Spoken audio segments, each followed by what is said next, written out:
Hello, my name is Genevieve Gaunt, and I am delighted to be interviewing historian and novelist Dan Jones about Lion Hearts, the final jewel in the crown of his Essex Dogs trilogy.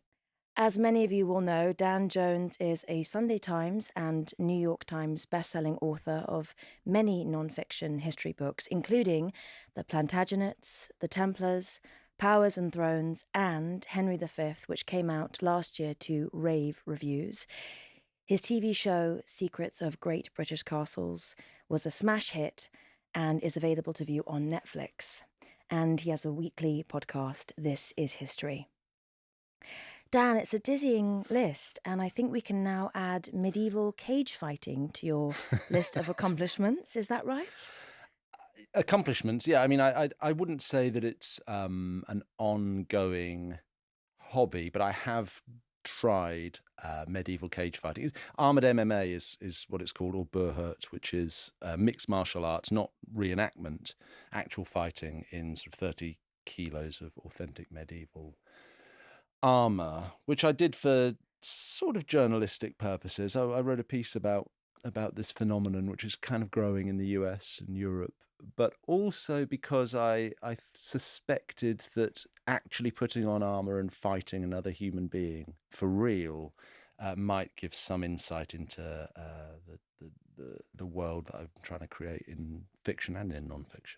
And on that note, Lionhearts is very much about medieval battle and warfare. And we had Essex Dogs, The Wolves of Winter, and now Lionhearts, which is a swashbuckling tale of brotherhood, black death, royalty, ransoms, piracy, ale, important, damsels mostly causing distress, corruption and chivalry. It's quite a tale. When you put it like that. Yeah, those are most of the ingredients, I suppose, of Lionhearts, but also of the whole trilogy. It's had a feel, although now I've written all three books, I see all of them as slightly different, and partly deliberately so. But yeah, there's a core of medieval adventure that certainly runs through the heart of them. And for new readers, those who have maybe loved Essex Dogs and Wolves of Winter and have yet to read Lionhearts, which comes out at the end of July, can you tell us, who are the Essex Dogs, and where have the first two books in the trilogy taken us, and where does Lionhearts begin? Well, the Essex Dogs are, or at least this is the way they started book one, are a group of initially 10 ordinary soldiers in the heart of the Hundred Years' War, the early stages of the Hundred Years' War, the 1340s, Edward III's sort of first big wave of battles, initially against the French, but then also Scots, and as we find out in Lionhearts, the Castilians as well. So we picked up in book one in Essex Dogs with them on their way to what came to be known as the Crecy campaign, big battle near the Forest of Crecy. Subsequently, that campaign continued to the siege of Calais, a sort of horrible winter siege over the winter of 1346-47, and that's the tale that's told in Wolves of Winter. Lionhearts picks up the characters who've made it that far. Initially in 1348, a few months after the end of the action of Wolves of Winter, on their way down to Bordeaux to deliver a daughter of the king, Edward III, her trousseau, because she's getting married to the future Pedro the Cruel of Castile. It's the summer of 48, and the Black Death has arrived in Europe.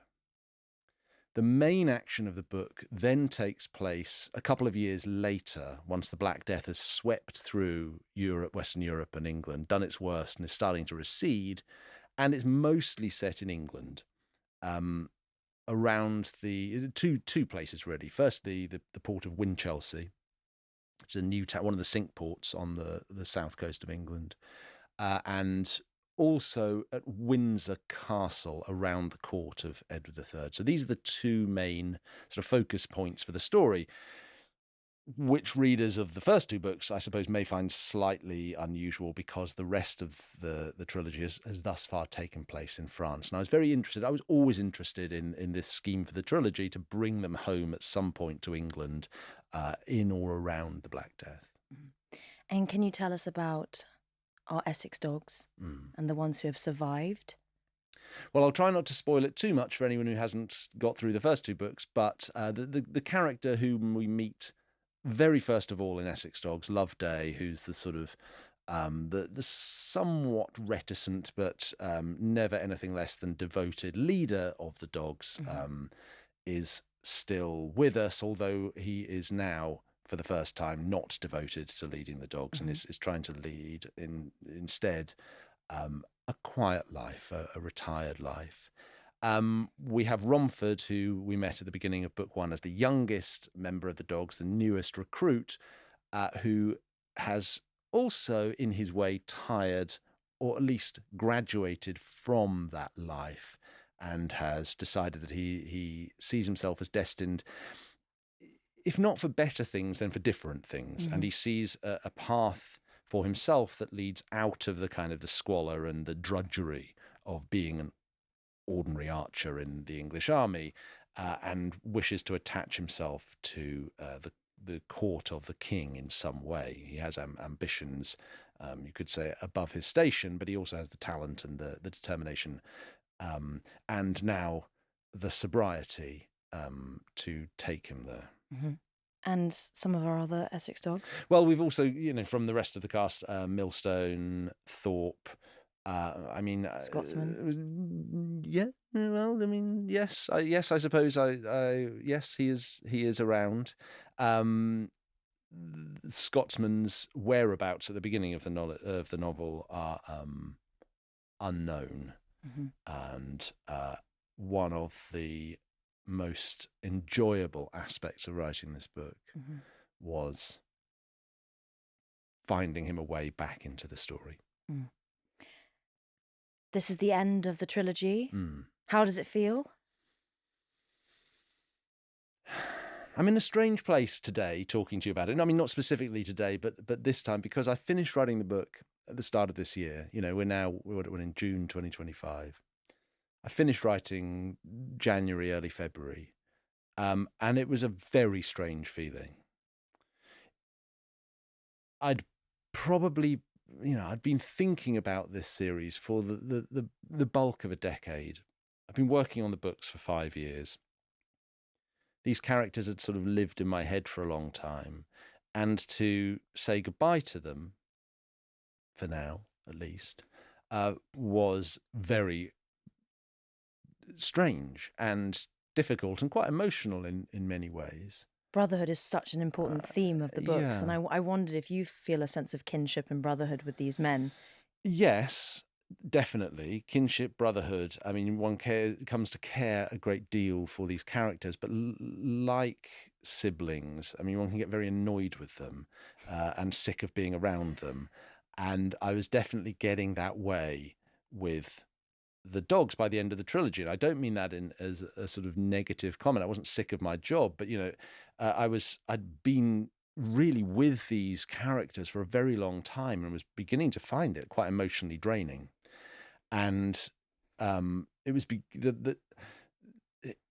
this was necessary in some ways for the style of the story. I always said, writing these books, certainly after I wrote Essex Dogs, that there needed to be a kind of a bit of emotional jeopardy for me in writing the books. I needed to feel somewhat on the edge in writing them, and I got to that place big time with Lionhearts, and the story, it gets really bleak at points, and in order to create that emotional environment, I have to feel it myself.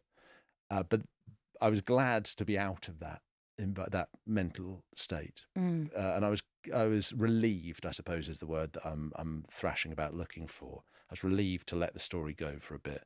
There was an enormous sort of feeling of catharsis, a sense of release, exhaustion, sadness, but also a degree of kind of pride, both in, it sounds funny, the characters themselves, for having sort of scrabbled their way through this terrible world that I created for them.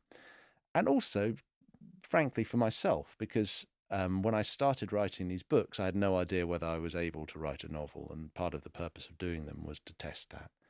And I wrote 3, and I think that they're pretty good. And or rather, I think that they definitely serve the purpose that I set out to achieve and more. So I'm happy with them. I want to talk about a few different things that you've raised there that kind of interlink. So one is the inception of the series. This question of emotional jeopardy, feeling what your characters are feeling, which requires a degree of, I don't know, emotional fluidity as a writer. So, and this question of writers being architects or gardeners, and the importance of your initial conversation with George R.R. Martin. Which one do you want to go for? Well, I think they're all interlinked, aren't they? Yeah, I can How talk it to came that. about, I can and then talk to this that. question of being an architect or a gardener, and Yeah.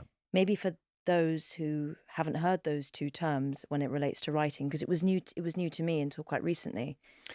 So I came up with these characters at a very specific point, which slightly involves you, I suppose. I was working on a show called Nightfall, in which you appeared, although not in the season you appeared. I was working the first season of Nightfall, which was filmed in Prague. This was a drama. Shall I? For people who don't know, you can say. Well, Dan wrote this wonderful book about the Templars. Yeah, and then I worked on a series called Nightfall, which was adapted, which was about the Templars. Yeah, and they were somewhat linked. And I used to fly in the first season back and forth from London to Prague quite a lot, because the show was filmed in Barrandov Studios in Prague, as you know. And I was dozing, slightly hungover from being out with some of the cast in a pub called the James Joyce. I was dozing on a flight from Prague back to London, an early morning flight. And I just suddenly had this vision of this band of soldiers in the 100 Years' War getting off a boat. That's very medieval of you to have a vision. It was, yes. That's how it's sort of Piers Plowman kind of set up. And I got out my laptop and I just wrote some character notes. And I was listening to the song Essex Dogs by Blur, which is the last song on the, when did the album come out? Early 2000s or late 90s? Late 90s probably, the album Blur. The line from Essex Dogs, the song, which I think is about Colchester, is, "In these towns, the English army grinds its teeth. You'll get a kicking tonight."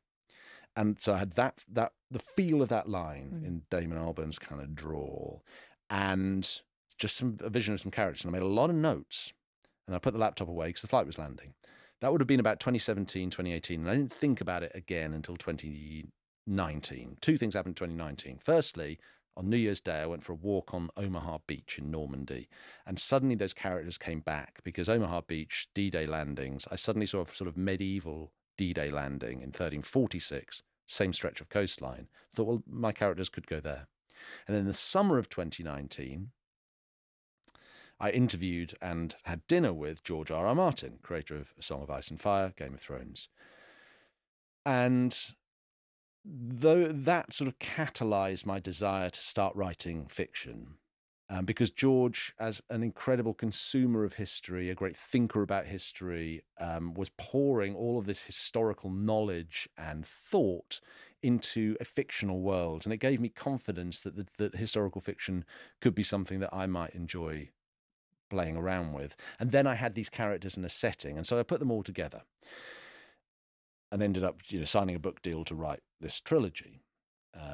Now, I then had to learn how to write fiction, which was a lot easier said than done. And it's not actually that easily said. It sounds hard, and it's much harder. That was my experience. Harder than writing history books? Much harder for me than writing nonfiction. At this point, I'd written about 10 nonfiction books, and I had my thing down pat, really. And this brings us to the phrase you mentioned, architects and gardeners. George R.R. Martin told me that there are 2 types of writer, the architect and the gardener. The architect, he said, builds a sort of very careful plan, sort of minutely kind of laid out, and then just fills in the plan and builds according to it. And that was and is in nonfiction the style of writer that I am. Very structural, very architectural. I'd taken a lot of my cues in non-fiction writing from screenwriting. I'd read a lot of screenwriting books at the start of my career. I adhered to the William Goldman maxim that screenplays are structure. I thought history books are structure as well. And I thought that those writing insights could port across to fiction pretty easily, and all I'd have to do is learn to write dialogue. That was my naive approach. George said there's another type of writer, the gardener, which was the type of writer that he considered himself. He said you just plant a seed and water it and see what grows. And the thought of that terrified me. And I thought, well, I'm definitely not going to write fiction that way. And also surprising for anyone who's read any of his books. They're so intricate. They're intricate. To think that he's a gardener is... Well, except to say that A Song of Ice and Fire just goes on and on and on and on and on forever. I mean, it's so far unfinished, as we know. And I don't mean this as a criticism. I hope that's obvious.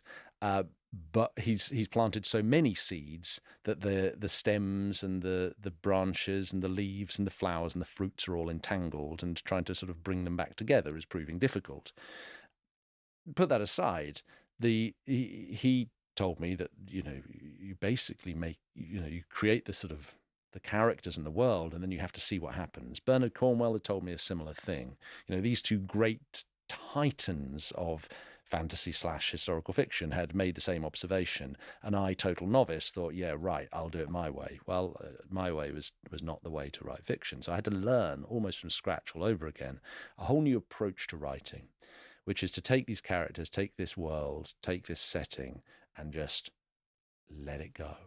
Let it grow, let it be what it's going to be. And I found that really challenging, really, almost physically difficult.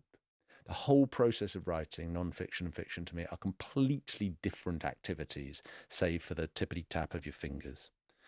And it took me, I had to learn it the hard way. I found it really, really difficult and really frustrating. And I went through all those stages emotionally that one goes through when you're used to being able to do a thing and then you're presented with something you can't do. So frustration, anger, dismissiveness, avoidance, despair, all of these kind of emotions in learning how to write fiction, and all the way through writing Essex Dogs, the 1, 2, 3 novels I've written and a few short stories. I'm nowhere near as experienced a fiction writer as a non-fiction writer.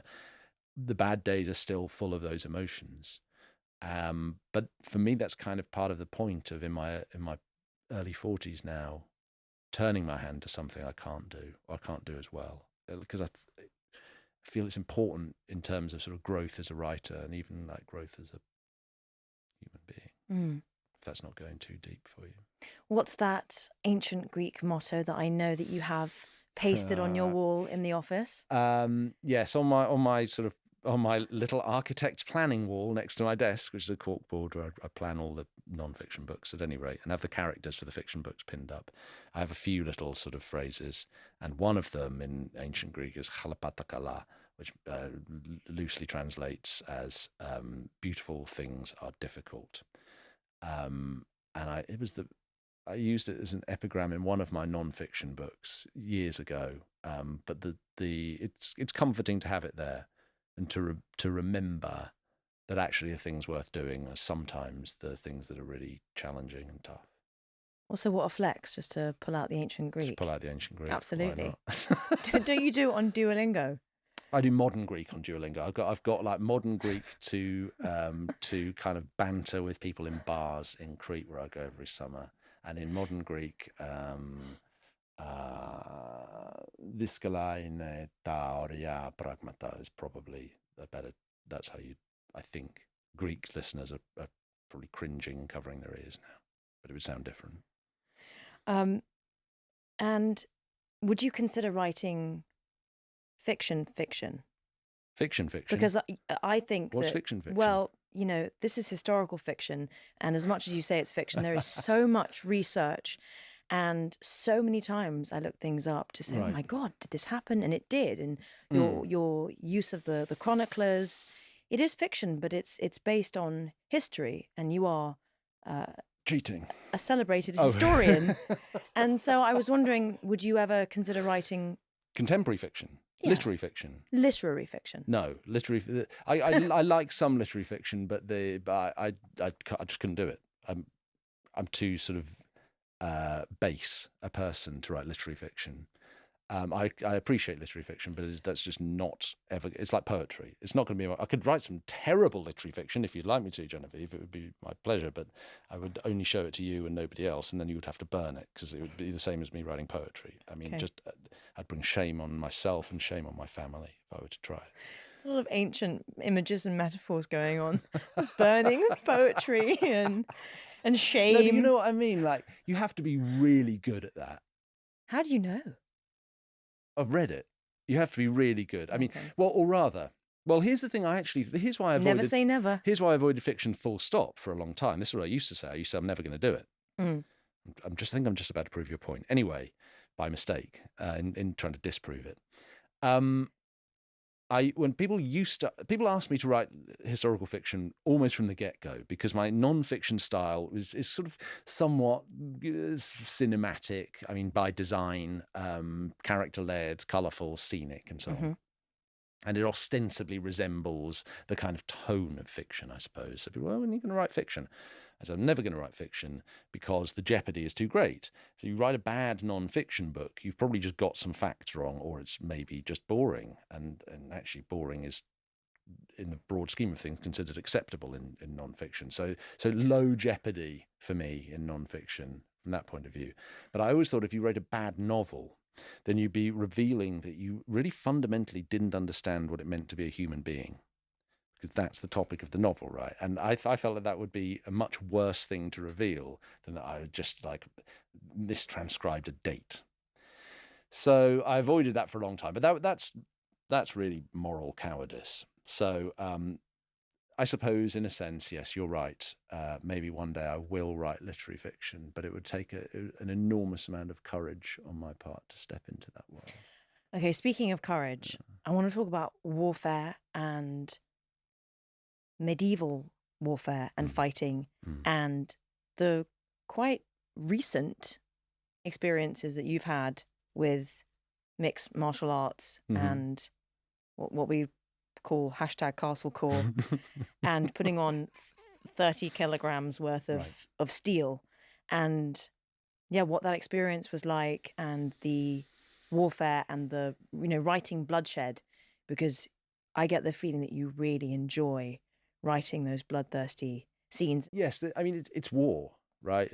It's war. It's gnarly, and that inescapably is part of the story. When I first started working on Essex Dogs, a lot of my kind of like mood board tears, if you like, were from 20th century war movies, particularly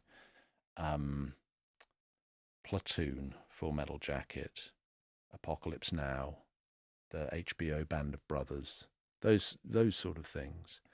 I recently saw an amazing movie called Warfare, which had just come out, which would have gone on the list if I'd seen it before I was writing, which is set in the Iraq War in 2006. That was the kind of tone I wanted, because I wanted the books to be about medieval warfare, but not as it was written about by medieval chroniclers. And that, I suppose, touches a little bit your question about historical fiction as a genre. I was trying to use historical fiction as a counterpoint to some historical sources. So I'd read like chroniclers like Jean Froissart, really glamming up medieval warfare as an arena for knights and nobles to do great deeds, something heroic, something beautiful, something kind of manly. And my instinct was that probably was not the experience of most of the people who got involved in warfare. 80% of the army were not knights and nobles; they were ordinary folk. And so I wanted to kind of expose that world. And necessarily, then within the writing, there comes a degree of like really gnarly violence. Other film references, I suppose, I'd watched a lot of Tarantino movies growing up. Kung fu movies, things that were just like violent, and then read medieval Arthurian tales. If you go back to some of the original stories of King Arthur and the Knights of the Round Table, they are ultra violent. I mean, people forever getting their heads cleft in twain by a sword or an axe or whatnot. So I wanted to create a violent world. In regards to my experiences of such violence, I mean, yeah, recently I've gone and done a little bit of work with people who do armored MMA, and I learned a lot about the realities of combat in armor from doing that I would definitely draw upon if I were to write another one of these novels. When I was much younger, when I was in my 20s, I boxed a lot, and there's a degree of sort of experience of, I mean, the experience of being punched really hard in the face, like as hard as someone can punch you in the face, is a useful one if you want to write about violence, about, that stinging, concussive pain. It helps to know. It's not very, I don't, I'm not admitting to some sort of high degree of masochism here. It's unpleasant and unwelcome, and my neck still clicks every morning when I get up from, I can remember exactly the punch when I was 26 years old. So, but it's useful to draw upon some of those experiences. But at the same time, there are bits in this trilogy that I hope I never experienced, and nobody I know ever experiences. In fact, nobody in the world ever experiences, because they are deliberately horrific. And they, bits like in Essex Dogs where father bites someone's nose off. The notorious chapter, is it 6 or 8? I've forgotten what number it is now. I used to know. People used to talk about that particular chapter. That just comes from the compartment of fiction brain that's marked making it up. Speaking of the chroniclers and what they write about regarding violence, yes, there is the chivalric, knightly heroicism, but you also quote in one of the epigraphs Geoffrey Le Baker. Yeah. And I mean, you quote, "The king's troops brought home with them legs pierced by bolts and weapons, torn out teeth and cut out noses, split lips and gouged out eyes." And it's kind of this excitement. Yeah, and that's after the Battle of Winchelsea, which is the sort of, the climax of Lionhearts, the third and final book in the trilogy. And it's unusual, actually, that Le Baker goes into that amount of detail. So when I was I mean, it's unusual in the sort of grand scheme of how the chroniclers tend to treat this war. When I was writing Essex Dogs, it was the lines that were elusive and which sort of glossed over the violence that I was most interested in. So it's one of the chroniclers writes about a siege partway through the march towards the Battle of Crécy. They came to the city of Caen or whatever it was, or Valognes, and the city was taken. Well, we know from other records the English army was there for 48 hours. The city was taken, is doing a lot of heavy lifting for a violent siege that was resisted and then successful, which meant that the besieging army had the right to pillage and the city and do horrible violence. So getting to the end of the trilogy, when we have someone like Geoffrey Le Baker actually admitting the really unpleasant reality of the violence that was wreaked by both sides at the Sea Battle of Winchelsea is interesting, and it was kind of nice to have that towards the end of the trilogy, that things have gotten to such a horrible pass that even the chroniclers can't turn their eyes away from this. But I think that quote from Le Baker is also interesting because even as he describes the terrible injuries that people had suffered at the Battle of Winchelsea, it's in the context of saying that for years afterwards, the veterans were still kind of showing off their injuries. It's got a little bit of that Henry V, the Shakespearean Henry V's St. Crispin's Day speech. If you get injured here, you'll be telling people afterwards, look at this, and they'll be jealous of you. But bringing home like bits of bodies with, right. I mean, that's quite something. Yes, and it's that bit of the violence that I suppose I was trying to evoke here and there. Not relentlessly, I hope, in the books, because one thing that it can get too much, and I mean, there are extremities within these novels, but not every single chapter. But I think that the extremities and the ultra-violence that you write in the books, Yeah. it comes from the chroniclers, or the evidence comes from them, that the realities of war, what happened in these terrible sieges, people being so starving hungry that they Yeah. probably did eat rats and dogs. Yes. So, History is exactly far so. more violent than any Tarantino imagination. I think that's what I learned. I think you're right, and I would only nuance it very slightly by saying that this that's Wolves of Winter from the Siege of Calais, where they've eaten everything, and actually Yeah. the letter that the people left in Calais write to Philip VI, saying, "Listen, you better come and help us because we've eaten the horses, we've eaten the dogs, we've eaten the rats, and if you don't come and help us, we're going to start eating each other." That often when you see that written by a chronicler, there'll be some deep analogy that you're supposed to recognize if you've got a sort of highly developed medieval classical education, that they'll be evoking some line of poetry from Lucan or Ovid or Virgil or whoever it might be, that often we miss in a modern reading. But that particular line, people of Calais are saying, no, we have eaten everything. That you can't look away from that. That is the reality of this starving city. So when I was recreating it for the Essex Dogs, and I had Romford and the captain in that city, someone's eaten a rat. I'm sorry, if this is what history tells us, then someone's got to eat the rat. Then the challenge of doing that as a novelist, if you're doing that as a historian, you just say people were eating rats, end of. As a novelist, you've got license then to really lean into the eating of the rat. It's grisly. What are the most grisly moments that you can remember writing into the books? What are the most grisly? You mentioned father biting off someone's nose was absolutely disgusting.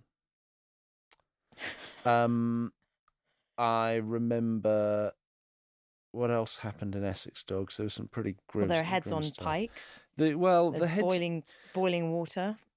The heads outside the gates of the city that the dogs are sent to get. Mm-hmm. So these 3 Norman knights in Essex Dogs have had their heads chopped off long before some months before the books begun.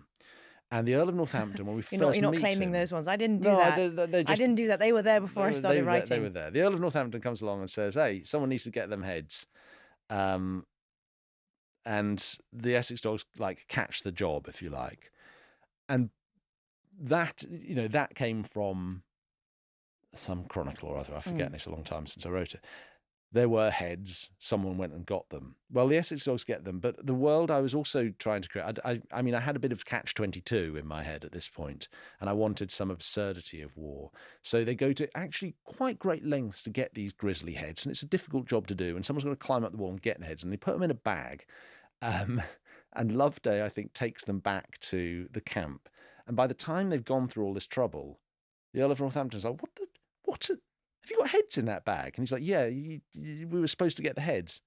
Oh, well, I don't know anything about that. They've forgotten completely about the heads. So this idea that the experience of war for the ordinary soldiers is very different from the lords and knights. That comes through in that story. So that's not particularly grisly, but I remember the psychological pain of Loveday realizing that this mission had been completely pointless. That mattering. Romford biting off the head of the rat.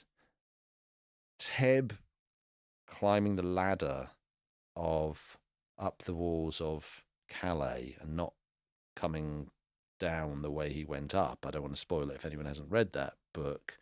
That really upset me. Then in Lionhearts, there's a new kid, Rigby, who is constantly going a bit too far. He's heard about these Essex Dogs. He's got this sense that his uncle is Thorpe, and he's got this sense that, he wants to be one too, and he figures that means just always going about 10% harder than you really need to, which isn't necessarily the right way to approach things. He's always getting them in trouble. And there is this scene where he throws a pot of water boiling to make ale all over somebody. and that was pretty horrendous, actually.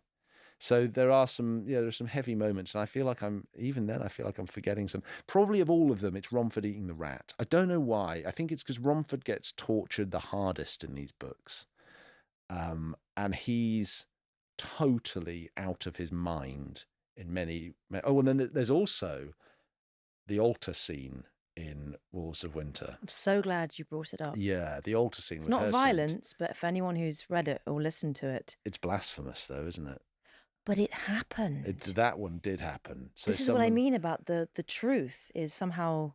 Someone desecrated an altar in the cathedral. And you kindly and vividly filled in any gaps. You know, these are the and it's feminist because a woman did it, right? Right. You know, this is, well, I might not be writing literary fiction, but I'm writing feminist fiction. There we go. Okay, so in Lionheart, speaking of women, on the battlefield, there aren't really that many women around, but we come back to England and we meet some fantastic female characters. I'm glad you said that, yeah. Can you talk about Gilda and can you talk about Joan of Kent? I can talk about I'm assuming Gilda one is gardened and one is they're both designed. gardened, really. Well, the first two books on campaign is a pretty... And Her Scent. We have to talk about Her Scent. Well, yeah, we can talk about Her Scent. The first two books on campaign is a pretty male-heavy environment. When I first started writing these books, I sold the option on them to a television company that was... and I was friendly with the president of the television company. And so for 3 years, even before I'd written them, they owned the right to option them when they were written. It was a perfectly sweet deal for me, and I was very happy about it because it showed a great deal of faith in the project. But when I'd written I didn't really then, and the idea was at some point these might be developed for television drama. But I didn't really think about that as I was writing them, because I figured it would just get in the way of my kind of actually learning the business of trying to write this novel if I was trying to then think how it might be adapted for screen. So when I'd written the first novel, I remember the deflation of my mate, who was sort of boss of this company, who was like, well, there aren't that many strong female characters. I don't know how I'm going to sell this to Netflix. And I was like, listen, man, it's a medieval war. And he's sort of, right, I don't think this is going to work so well. But as the books went on, I did want to broaden this world out to have, so it wasn't just all guys having a sort of bad time. There was a degree of sort of femininity within this world, but I also didn't want damsels in distress, if you see what I mean.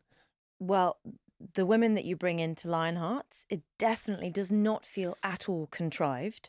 At all. Right, I hope so. At all. No, not at all. And we have to talk about Joan of Kent. Yes, okay. For those who maybe don't know about her, I imagine a lot of people who, your fans love history and will know of Joan of Kent, but she's one of those women like Isabella the She-Wolf of France. When you look up the truth, if you read one of Dan Jones's books, and you read about these women, they are so colourful. Yeah, extraordinary people. And, they're not damsels in distress. They're actually damsels causing distress. Yes.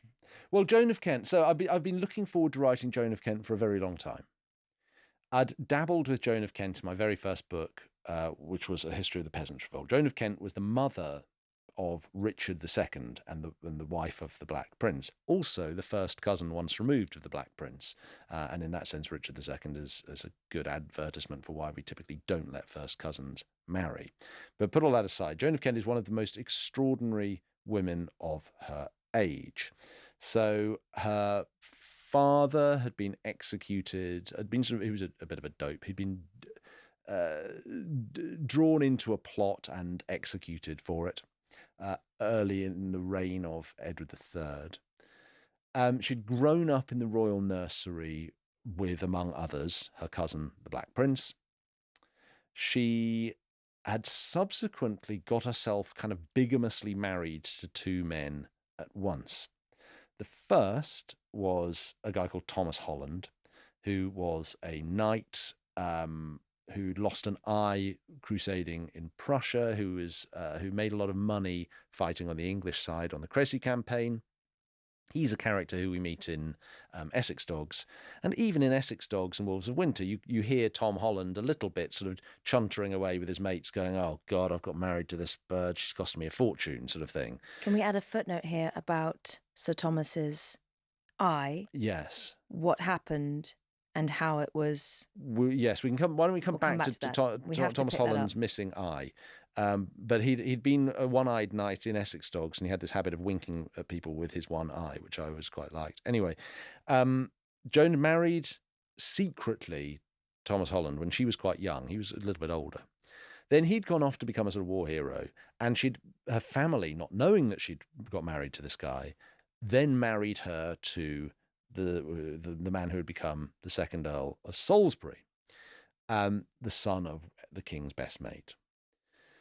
This was not a very happy or productive marriage. So when Thomas Holland came back from war, not only a war hero, but very wealthy, because he'd taken a valuable prisoner on the Crecy campaign, she sort of went, ta-da, look, I'm already married.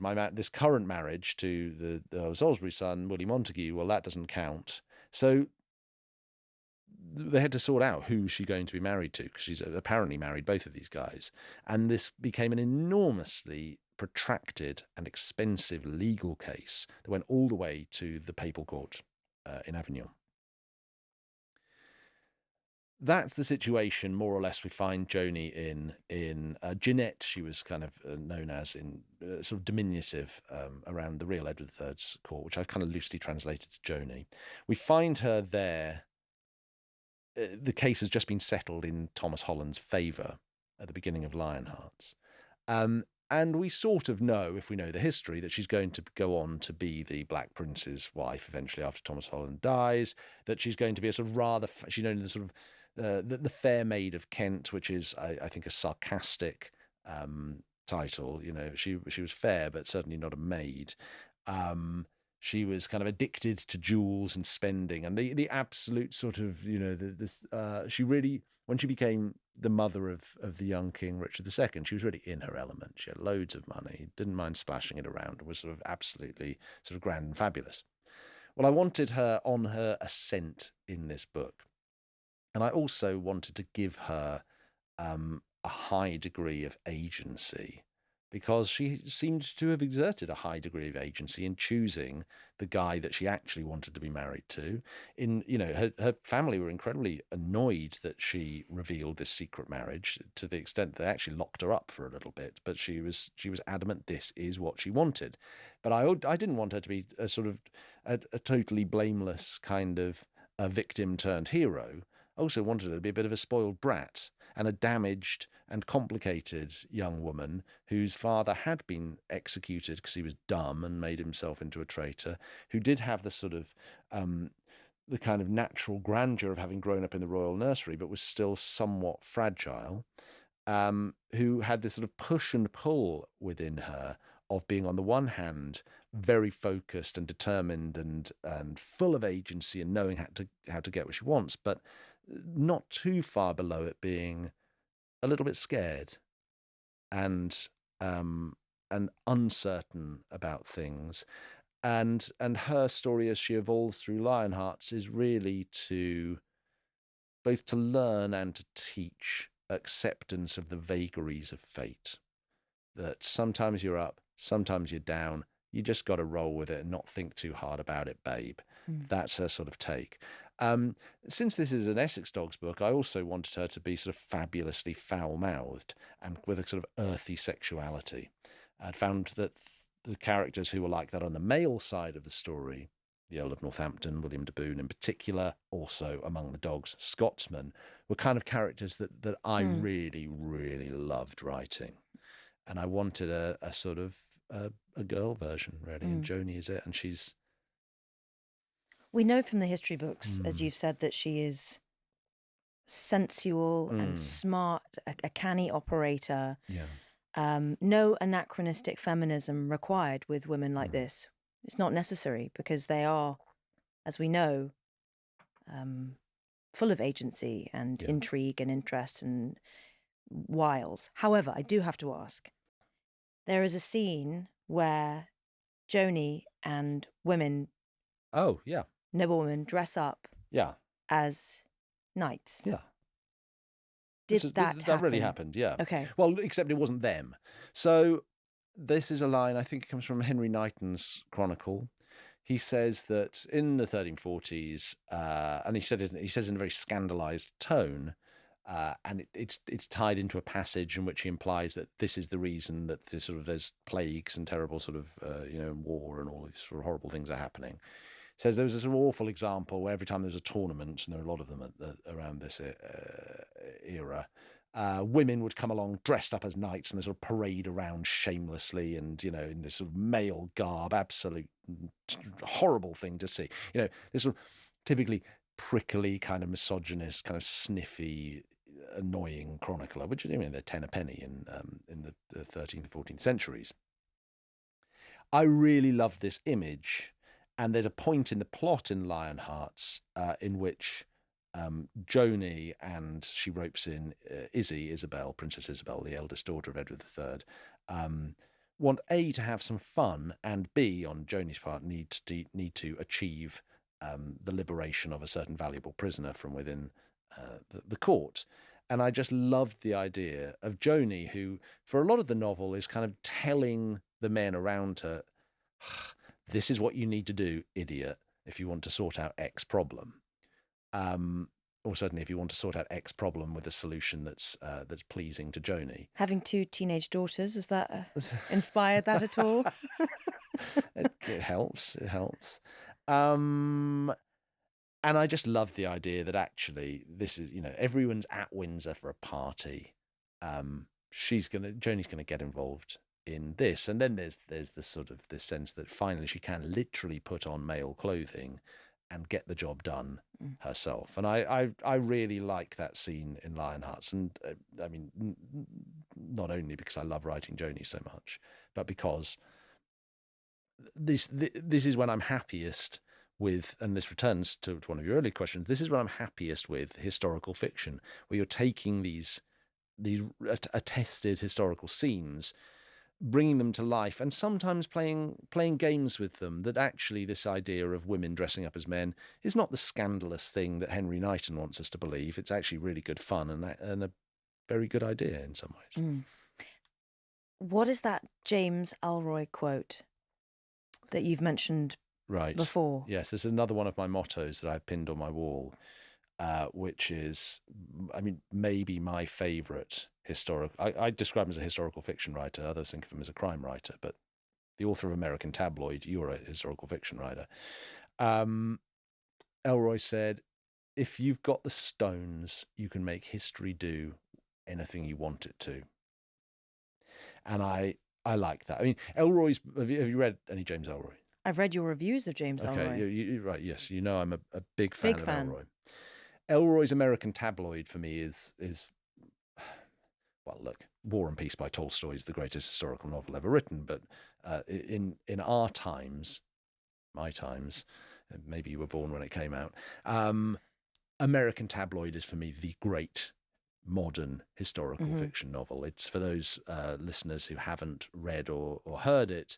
This is about the years building up to the assassination of JFK, seen from the perspective of the kind of low-life bagmen, dodgy, kind of crooked lawyers, compromised cops who work for the major players of the time: JFK, RFK, Jimmy Hoffa, the Vegas, Howard Hughes, the Teamsters, the mob.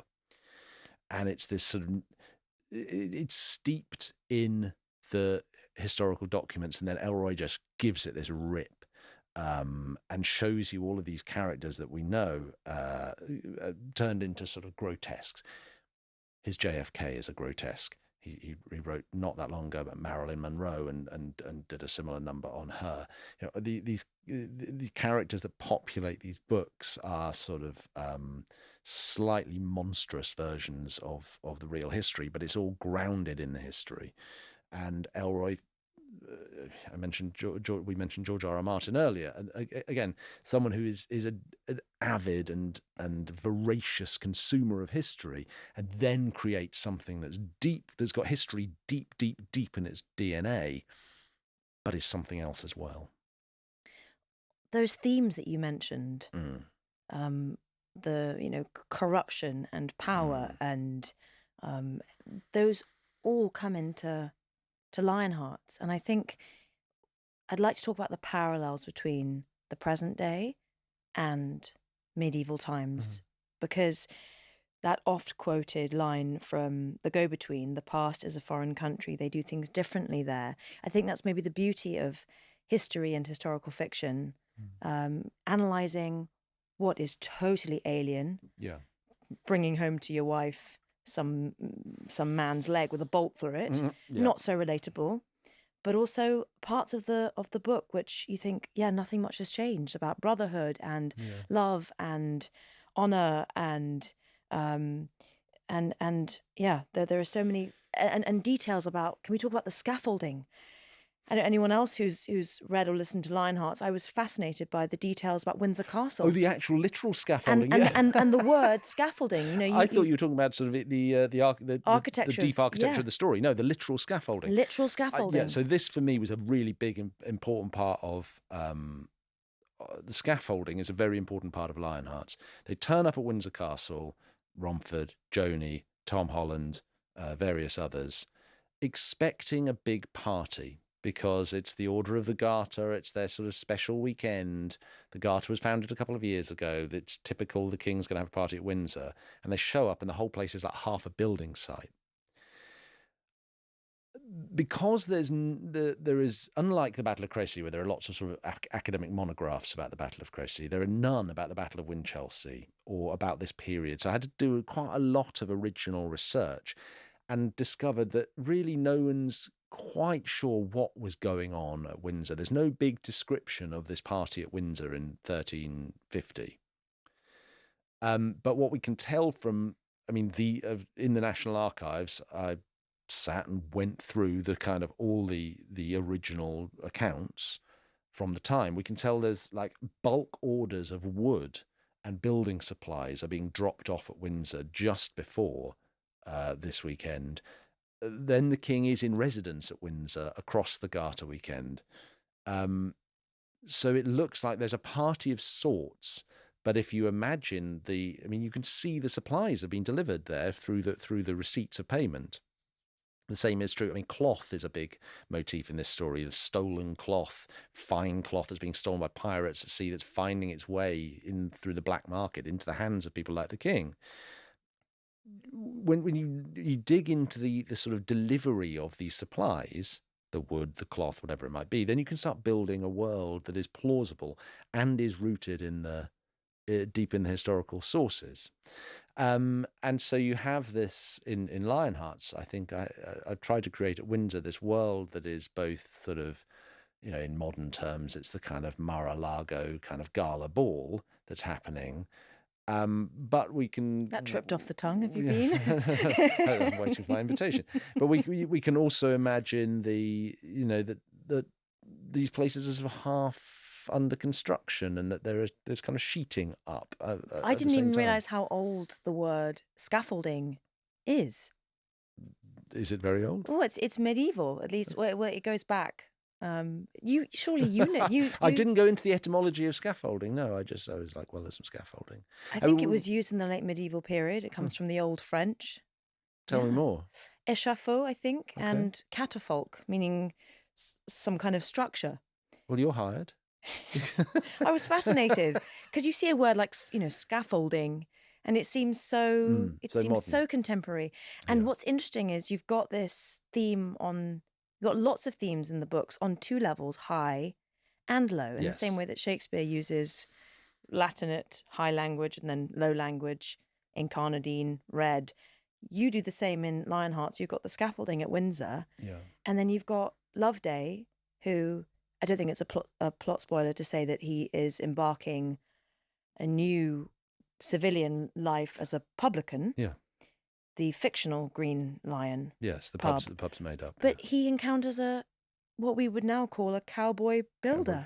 Yeah. There are so many relatable themes. Well, and so that's a good example of trying to bring the history to life in a way that you wouldn't as a historian. So how did that come to you? Well, it's a post-Black Death book. And one of the things, I've written about this period in Peasants' Revolt, but in Summer of Blood, in Plantagenets, in quite to an extent, I think, in Powers and Thrones.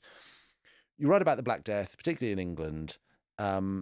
You always end up writing about the response of the government, which was to pass a series of maximum wage laws immediately. So they do it twice. In the immediate aftermath of the arrival of the Black Death, the Ordinance of Labourers, later approved by Parliament and made into the Statute of Labourers, which says, oh my God, half the workers are dead. There is no sort of post-Adam Smith theory of economics, but everyone can still work out if half the labourers die, wages are probably going to at least double. So immediately the government, acting in the interests of landholders who make up the political class, slam the brakes artificially on wage inflation. And this is what's known as the labour laws. Fantastically boring, actually, if you were to write an essay about the labour laws. But my thought was always, well, what does this mean on the ground? What's happening here? And so the idea that Loveday had retired in the first pub he walked into after getting off the boat from Wolves of Winter, where he had a terribly bad time, bought a pub, not really knowing anything about buying a pub. Oh my God, the roof's falling down. Tries to get it fixed, gets screwed over by somebody exploiting or ignoring or trying to get around the labour laws. And then this whole thing about the labour laws becomes part of the plot. So that it's not a kind of, there's never really a heavy-handed lecture on the economics of the situation. You're seeing this just filter down to street level. Someone needs their roof done. Everyone's charging double and pretending they're not. When they do pay double, and without getting to too many spoilers, it's the poor little guy who just wants like a roof over his head who gets completely screwed over. And I went through all the historical records and the latest academic articles about the labour laws and read all of that stuff. But I tried not to let it bleed into the plot. I just wanted this as sort of human. I want human eyes on these historical phenomena. You do create these novelistic vignettes in your nonfiction, but I think that's the beauty of historical fiction. Is you've gone into the dusty archives and you've read through the accounts and the household accounts and all the details, but instead of it being a crusty, dusty fact, what's the reality for people at the time? And the reality is you've got a man who doesn't have a roof and he can't afford to pay the bill because someone's swindling him. Yeah, and it's so, I think that's where history kind of comes alive. Well, and I hope to return to the first part of your original question, that's how historical fiction can really resonate with a reader. It's not a question, I think, of making the history relevant per se, but it just makes it resonant so that more or less any of us reading this stuff about Loveday and his building problems, if you've lived in a dodgy rented flat, or you've been a homeowner just really struggling to pay the bills and keep the damp from creeping up the walls, or whatever it might be. These are relatable situations. And part of my thinking about history in general is, no, the people in the past were not the same as us and did not think the same way as we did. And up to a point, we are always dealing with is it Wittgenstein's lion? If a lion could speak English, would we even understand it? I mean, is it ever possible really to put ourselves truly into the minds of people in the past? Well, historical fiction is a kind of meeting point where you can play with a setting in the past and translate aspects of it to the modern reader. And I think that is the deepest and original purpose, in a way, of historical fiction. I mean, at the moment, for a different project, I've just been out to the ruins of Troy at Hisarlik in Turkey, near Çanakkale, and you see what's left of this city that was associated with the Trojan War. And so I've been thinking about accounts of the Trojan War. Homer, the original starting point in many ways of Western literature. Well, that's historical fiction.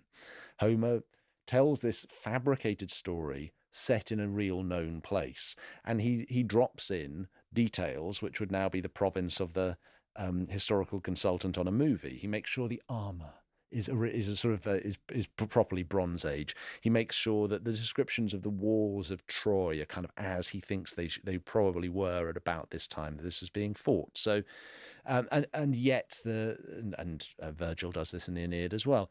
The story is not history. It's aimed at a modern audience and telling a story that will resonate for a modern audience. This is particularly true of Virgil with the Aeneid, writing in the first generation of imperial Rome, rebuilding Rome just as Aeneas left Troy and built Rome to begin with. It's a conversation between past and present, and that's somewhat true of history, but it's much more true of historical fiction. And I'm not comparing Essex Dogs to the Iliad, but I think the principle is there from the outset in historical fiction. But the past can also be surprisingly relatable. It can be. So, for example, just to quote Dan Jones. Oh, yes, thank you. We're all the greats today. Yeah. The details, and one of the details in Lionheart's about patterned arms, which sometimes there are jokes. Yeah. You don't call tattoos, because they probably weren't called that back then. No. But can you talk about, as Hawkin Brown, this is one of the characters in Lionheart's. You're no stranger to the patterned arm. No, I'm a man with patterned arms. No, tattooing was going in the Ice Age, so it's always been around. It's just that we don't tend to associate it with the Middle Ages. But I've got a little one on my wrist here. I picked up in Jerusalem at Razzouk Tattoo, where all the tourists get tattooed in Jerusalem. What's the tattoo? Where is it? It's on my wrist, and it's a little. They have these. So Razzouk. You show it to the camera. Yeah, where's my camera? There you go. So Wazim Razzouk runs Razzouk Tattoo now, but the claim is that the shop's been there since the 14th century. It's just inside the Jaffa Gate in Jerusalem, and I think he'll tattoo anything you want, but they're sort of showpieces. They have some ink stamps, which are not medieval, but they're sort of late early modern. And they're fragmentary; they've broken up. But you can get the fragment of the whatever it is, 17th or 18th century ink stamp tattooed, if you want. It's a sort of historical link to the sort of, or a nod anyway to the historical lineage of that tattoo shop. Anyway, in my mind, yes, tattooing is going on in the Middle Ages, and Hawkin Brown is a sort of a bit of a sea dog, and I just wanted him to have tattoos. And also, sometimes these are just jokes. Like, the joke is that anyone who cares might know that I'm sort of covered from fingertips almost to collarbone with tattoos, including my entire back now, which is Albrecht Dürer's Vision of the Apocalypse. And to sort of have a guy with tats in the book, but without the sort of the language of tattooing, it was a bit of fun for me, really. It's quite a highbrow tattoo to have on your back. Dürer's Apocalypse. Yeah. It's also war-y. I mean, I've got sort of God sitting in splendour about the kind of nape of my neck, and around my coccyx, people are just burning in the fires of hell. Interesting. And what tattoos does Hawkin Brown have? He's got a mermaid, a crucifix. Yeah. The eagle, all the classics, with a snake in his beak. It's fantastic. I want to ask you some kind of more quick fire questions about medieval life and literature. In your research, food. What's the best, the most luxurious, and also the most distasteful food that you've come across? But there's a joke in Essex, not in Essex Dogs, in Lionheart's, about Scotsmen preparing a particular dish, and they all kind of mock him for it. Yeah, Scotsman just making kind of basic stew from whatever he can pick up has been a joke all the way through. And I think that idea of what's on the march, basic peasant food, is one that I played with all the way through the books. And when Scotsman comes back and starts cooking, they're like, oh God, not this again. One of my favourite things in terms of writing about food is in the first book, Essex Dogs, because one of the major sources for the Battle of Crecy is the kitchen diaries. So we can reconstruct exactly what was being eaten on any given day. So Romford goes to a feast, and it's sort of a particularly... Oh yeah, tell us what's on the menu. Oh, God, you're getting me now. It's got all sorts of creams and kind of sauces and loads of different types of fish and fowl, and he's never seen anything like it in his entire life. In fact, it's sort of far too rich for him. So that's the best dining experience, I think.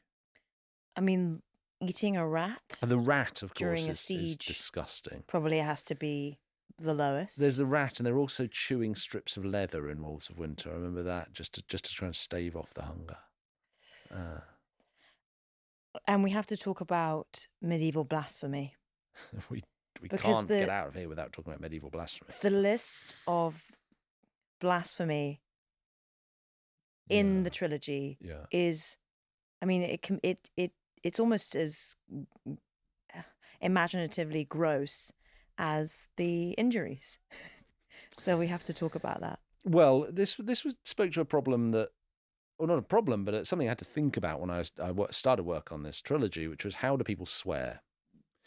These are military guys. They're going to be cursing a lot, and it was a problem for me as to how to kind of make that not seem too modern, but not seem totally quaint. And the answer really lies in blasphemy. The way if you wanted to swear in the Middle Ages, you would literally swear a sort of great oath by God's fingers or Christ's bowels or God's whiskers or whatever it might be.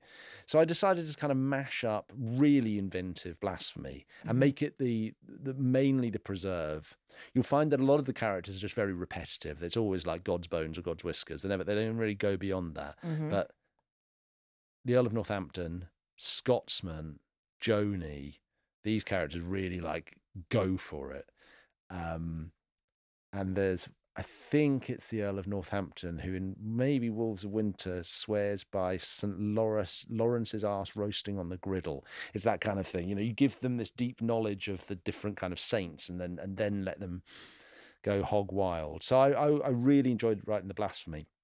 Again, there's like a little bit of just a personal joke I'm having with myself in all this. I write a weekly newsletter, and someone once unsubscribed from it. I thought quite unfairly. I mean, they're free to unsubscribe. This is your Substack. This is my Substack newsletter, and if you unsubscribe, you give a reason, and I see those reasons because I see the back end of the Substack. Okay. And someone unsubscribed, and their reason was constant blasphemy. And I thought I'd really like that. I thought, well, if it's constant blasphemy you want to see, it's constant blasphemy you're going to get. But we have some quite imaginative curses, right? Which I'm assuming are you rather than. Oh no, I've made all of these up. Yeah. Right. I mean, he couldn't fight his way out of a nunnery. Okay, yeah, that feels pretty tame. That's pretty good. Oh no, we can't quote some of them on camera or on audio. We just can't. There are ones in French and in Spanish which are frankly unrepeatable. Well, this is a big plot point and I had a good swearing consultant, my friend Alvaro, who, the main character in the main pirate in Lionhearts. I gave Alvaro's name because he was so helpful with the swearing that I was like, how can I ever reward you? And he said, make me a pirate. So Alvaro Montoya is the pirate. He's actually from a very respectable family. Interesting. Yeah, very respectable Catholic family. So the idea. So we hope that they don't read it. His mum's going to go absolutely mental when she sees this. For anyone who is mature or immature enough to understand the concept of a your mum joke, we've got lots of medieval versions of your mum, but in Spanish, one which involves a bat's cave, which I will just leave to your imagination. Well, because it's a big plot point, I mean, just you listen to the book or read the book and find out. And again, we talked about Rigby, the newest, youngest would-be member of the Dogs, and he's heard the blasphemy. He's heard about the blasphemy, the cursing. He's like, okay, I'm going to have a bit of this, but he just takes it way too far. And he's picked up a bit of Castilian. And when he goes to town on just really the wrong person to try this out on, it has unintended consequences, let's say. There's another one that made me laugh out loud, which was, what are you, a pair of virgins? A couple of nuns taking a turn around the duck pond. That's Hawkin Brown. Yeah, he gave him a few lines like that. My favourite, actually, it's not that spectacular, but there was a bit I remember writing that sometimes it makes me cry, like really cry. writing these The books. blasphemy. Not Oh, the no. blasphemy, but sometimes it makes me really cackle, and I'll send like little screen grabs of the line I've just written to one or two friends of mine who are particularly immature, and just find this sort of stuff funny. And it was a bit in Wolves of Winter. Father, well, that's the best way to describe him. He's a kind of undead apparition living on Romford's back, I suppose. And he appears and disappears according to how messed up Romford's feeling. It's quite sinister. He's very, it's a really, he just, and he appeared like that to me. I didn't think he was going to be in Wolves of Winter. And then Romford was kind of like, at the beginning, really not feeling himself, let's say. And suddenly I was like, ew, Father's on his back. And Father just turned up. So anyway, it was great to have Father for another book. But Father, Romford's starving. He's starving to death. And he's staying in this pub. And he comes downstairs to find the captain, the pirate Jean Moran, having some sort of confab. And Father's whispering in Romford's ear, and he sees Jean Moran, the pirate, and he just goes, "Who's this salty?" And I don't know why that made me laugh so much, but I was like, it was near the end of the book, so I was feeling quite hysterical myself. But this voice in Romford's ear, because Romford doesn't talk like that. Romford hardly ever, in fact, does he ever swear? I think he might do like once towards the end of Lionhearts. He is an absolute fiend, but he's got this angelic face, and he doesn't really curse. Bit like, I was going to say a bit like you, but that's not true, is it? You've got the angelic face, but I think I was just trying to think how many times I'd ever heard you curse. Just put that on my website. Angelic A face. fiend with an angelic face who doesn't really curse. Dan Jones. Well, there you go. That's your, yes. Yeah, swishest medieval luxuries, because on board the ship, the Jerusalem, we discover featherbed. a feather bed. A featherbed. And I was quite taken with that. That's a real featherbed. So this ship, the Jerusalem, which is being fitted out at Winchelsea, which is involved in the Battle of Winchelsea, again, in the records in the National Archives, we can see everything that's being ordered in terms of the materials and what they're being used for, and particularly the sort of tapestries, the wall hangings, the bedspreads. There's a feather bed aboard the Jerusalem. And it's this and Rigby discovers this quite early in Lionhearts, and I think the bed gets some use towards the end. I just loved this idea of a medieval warship with a sort of really plush cabin. Was it Aristotle Onassis who had Probably the bar stools? Do you know this, in his super yacht, Yes. upholstered in whale foreskin? Have I got that right? I didn't know that. I think it's whale's foreskin. He used the softest type of leather, apparently. That can't be right. But it'd be a weird thing to make up, wouldn't it? How would I make up that Aristotle Onassis had a whale's foreskin leather covering the bar stools on his super yacht? Of all the words in all the orders, syntactical order that was going to come out of your mouth today, that was not what I was expecting. I want to ask you, deadliest medieval warfare invention, because you talk about, warfare. Greek fire's pretty gnarly. You don't want to get burned up. I mean, the thing is, it's not that inventive. It's sharp things, sharp, spiky things. Book 2 got cannons. Oh, yeah. That's quite exciting. What I love about the introduction of the cannon in Wolves of Winter is how you see it through the eyes of someone who has never seen a cannon before. Yeah. I like that. So it's probably the Battle of Crécy that cannon, really rudimentary cannon, first are used on the battlefield, and then they've got them at the Siege of Calais, but they're not very good. And that's what I quite liked about this. I mean, if we see often in historical fiction or historical movies, we see the cannon turn up, and particularly on screen, if there's a weapon, it's going to be very effective.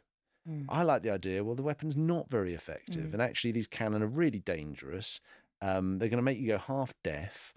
There's a high liability they're going to blow up and maim you.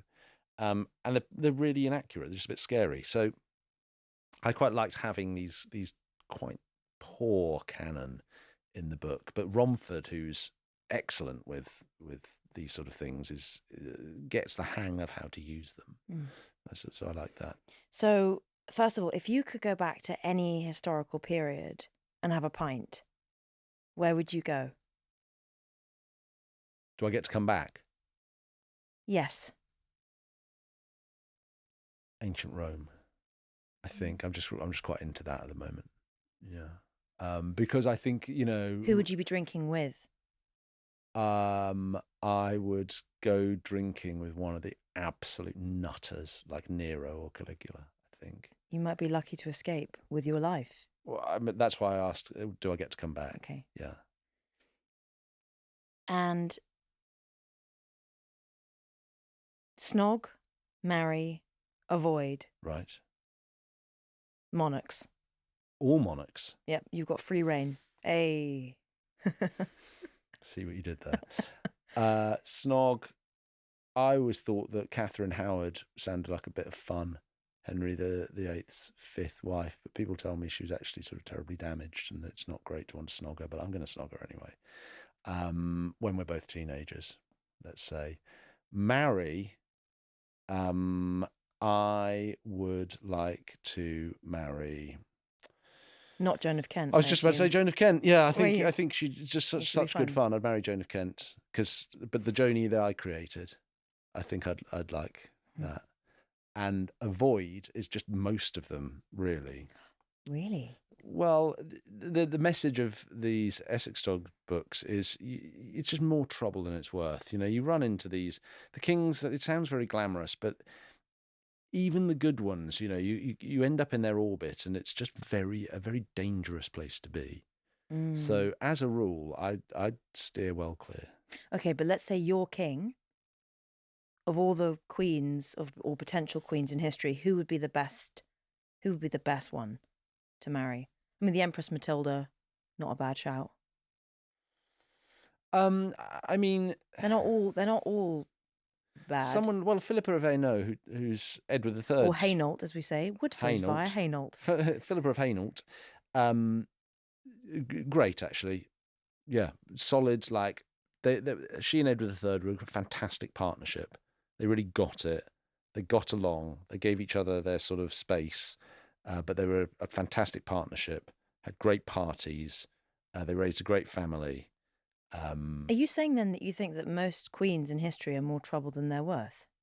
I was saying monarchs in history are more trouble than they're worth. Okay. Like typically, the more power they have, the more dangerous. Okay, but who's if we're either sex of monarchs, would maybe Henry V would be your... Would I avoid Henry V? I'm not marrying him and I'm not snogging him, so by definition he's falling into the avoid category. Henry VIII you'd want to avoid, I think. I would say so. Henry VIII, very dangerous man to be around. Definitely.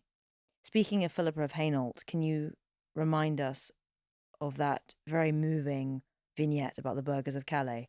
And I thought you were going to go back to there's a bit. Philippa of Hainault is, or Hainault, let's call her that, is... yes, an integral character to the story of Book 2, Wolves of Winter, because I think if anyone knows anything about the Siege of Calais of 1346-7, and most people don't, it'll be because they're familiar with the Rodin sculpture of the Burghers of Calais, which presents the tableau from the end of the siege, when Calais had been starved out. The French hadn't come to rescue it, and the 6 burghers, leading townsmen, came out as instructed by Edward III, King of England, with nooses around their necks to plead for the lives of the rest of the city. And Edward III, so the chroniclers say, was pitiless and said, no, you've caused me far too much trouble. You've wasted my time. You and all the rest of them are getting hanged. And then Philippa of Hainault, heavily pregnant, sort of throws herself on her knees, intercedes as the queen, please, don't do it, show some mercy. And then Edward says, okay, yeah, fine, whatever. Let them go. Now, this is a very well performed piece of queenly theatre that was quite an established routine in this period. It gives the king an off ramp. He gets to sort of be very stern, and then he gets to show that his heart can be melted, but only by the plea of a good woman. And Philippa plays her role in that with aplomb. When you first started talking about Philippa of Hainault in Wolves of Winter, I thought you were going to another insult, which I think is when Scotsman's not very impressed by her appearance and says she's got a sort of funny upper lip like a duck. And he says, imagine a duck with tits, and you've got the basic idea. We must talk about the audiobook versions of the Essex Dogs trilogy, because they are narrated by the actor Ben Miles. And what do you think of his narration? I think it is extraordinary. He's amazing. Like you, he's a pro. You know, he's like what you guys do in narrating fiction. I mean, I narrate non-fiction, and it's just reading. But what Ben does is incredible. Yeah, he's really got under the skin of these characters, and actually in ways that, this is the beautiful thing about fiction, is when other people respond to your characters and find things that you didn't know were there. And Ben, I think, does that in the novels, in his reading of the novels. It's masterful, like the dexterity, the accents, the voices, the characterization. It's like a one-man show. It's a multicast audio drama. Yes. With one man. Yes, I don't know how it's a skill that's so far outside my set of skills that all I can do is just sort of I sit at your feet, you guys. Do you enjoy narrating your non-fiction for audio? I've come to enjoy it. Yeah, I find narrating my own work to be very improving in terms of the writing process. It's nothing hearing like it. Reading it. Nothing like being forced to sit down and read a book you've written word for word and not be allowed to change anything, to reveal to you your sort of tics, foibles, flaws as a writer, the words you overuse, the constructions that you lazily hang back on. And after every reading I've ever done of one of my own non-fiction audiobooks, I've changed something about the way that I write. Striking out a particular word, or avoiding or changing up the way that I build chapters. And it's changed the cadence of the sentences as well.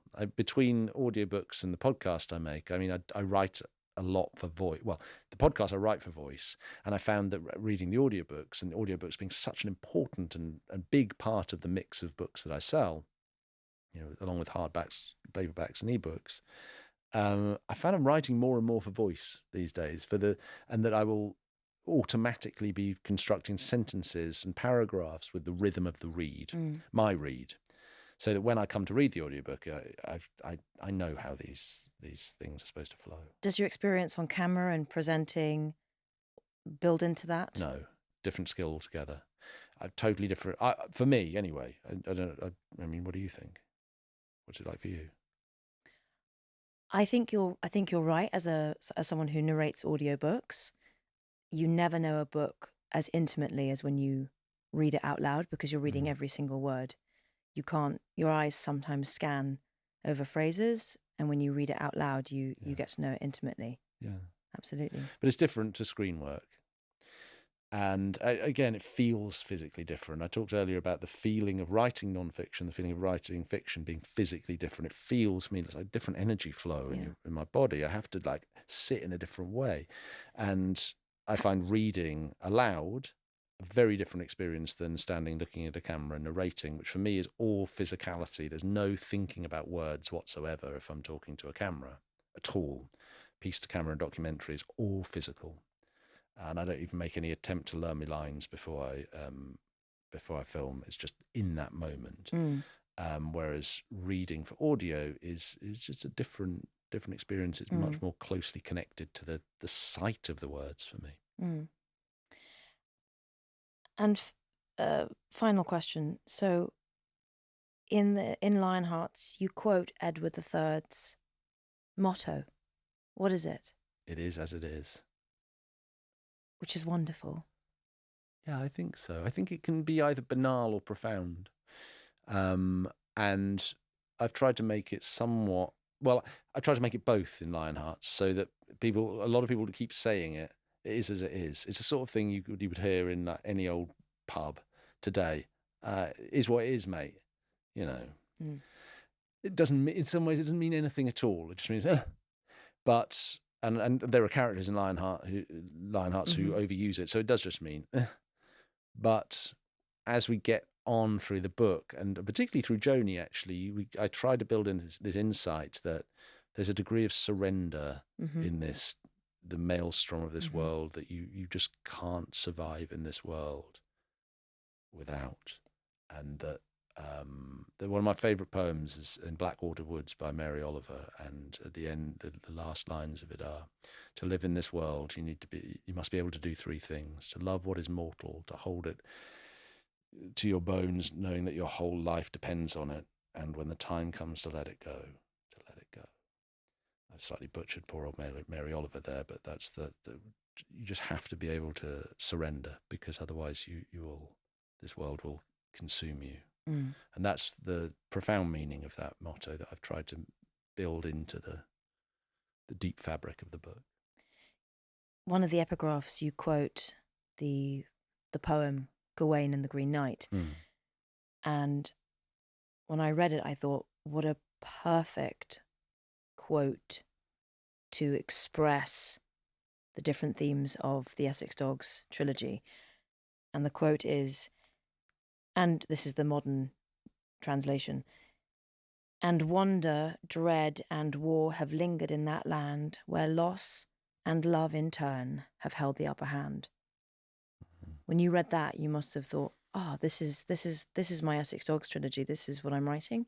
I think so. Yeah, I think there are these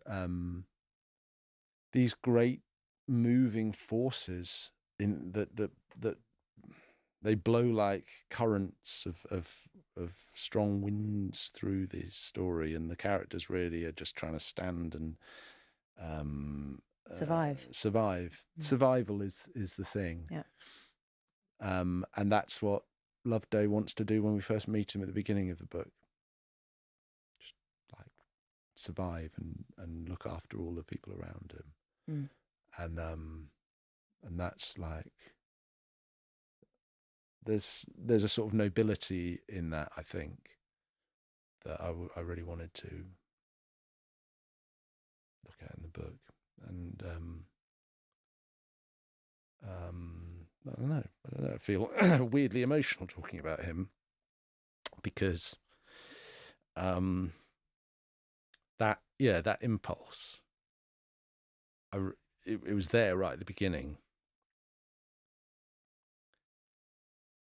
and it's there like right at the end as well. And that's what the story is about. And although it's a sort of caper with all of this like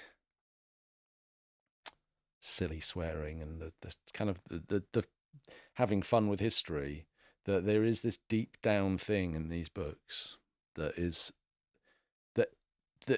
I hope goes beyond, historical fiction or genre fiction. That's something that you learn as you get older, I think, which is a lot of life is just what in boxing they used to say, you just bite down your gum shield. You get hit, you bite down your gum shield, and you just keep going. Soldiering on. Yeah, and that's what really underpinned. That's the sort of the heart of the story. And the end of Lionhearts, that really got me writing that, and every time I read it as well, because it resolves the very first thing that Loveday ever said he wanted to do. Just linking a couple of things, your recent biography of Henry V. Oh, yeah. And that famous line from Shakespeare, Band of Brothers. And you mentioned Band of Brothers earlier, and that was a line that kept coming back to me reading. Lionhearts was about this band of brothers and brotherhood and what that means. And maybe that's also what moves you, because this brotherhood, this band of brothers have lived in your heart and in your head, and it's time to say goodbye. Yeah, I think that's right. And I think that, I live with them uploaded in my head. It's the experience of writing these books for me is like all in emotionally, and like I put a lot and maybe processed a lot in writing these books. A lot of emotion goes into writing these characters, and then they become these fully realized people in this world that feels, when you're in the midst of writing it, it feels very, very, very real, very tangible. And these are people. And I was totally exhausted by the time I finished writing Lionhearts. Just totally on my knees, exhausted, physically and emotionally. Now that's the right state to be in to write a difficult story like this. But I was also ready to let go, I think, and to let these characters kind of go off and have some adventures of their own for a while before I saw them again. I've a funny feeling I will see them again, but they really need to just like have some alone time first, and so do I. And any projects coming up that you can tell us about? Yeah, I mean, I'm doing a lot, and I'm writing a new non-fiction book at the moment, which is about castles, which, you know, as you said earlier, I made a television series about British castles years ago, and now I'm kind of throwing the net wider and going from the Bronze Age to the Nuclear Age, and from, you know, but ranging all over the world, almost every continent, I think, and that's immense fun, because now, you know, I like to change. I like everything I do to be different and challenging in some way. So the last non-fiction book I wrote was a tight individual biography of Henry V that tried to get as close as possible to one consciousness. And now I'm stepping out and dealing with kind of buildings across 3,000 years of history.